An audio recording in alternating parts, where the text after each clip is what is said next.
বন্ধুরা, উস্তো দিয়ে মাছ রান্না করার সময় তিতে লাগে, অনেক সময় বাচ্চারা খেতে চায় না, কিন্তু এই সিজন পাল্টাচ্ছে, একটু তিতে খাওয়া ভালো। উস্তো দিয়ে মাছের ঝোল অনেক সুন্দর লাগে, খেতেও ভালো, কিন্তু বড়দের কাছে, ছোটরা খেতে চায় না।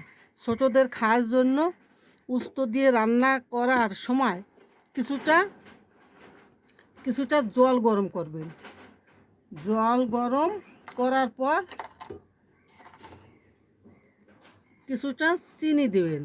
এই যে চিনি দিলাম, চিনি দিবেন। চিনি দিলে এইভাবে গুলাইয়ে উস্তগুলো এতে ধুয়ে নেবেন। জল গরমের ভিতর উস্তগুলো ধুয়ে নেবেন চিনি দিয়ে, তাহলে তিতে ভাব থাকবে না। বাচ্চারা একদম খাবে, খুব ভালো খাবে। বাচ্চাদের কিছু তো খাওয়াতে হবে, বাচ্চাদের উস্ত কিছু খাওয়াতে হবে, দুটো একটা যাই হোক খাওয়াতে হবে।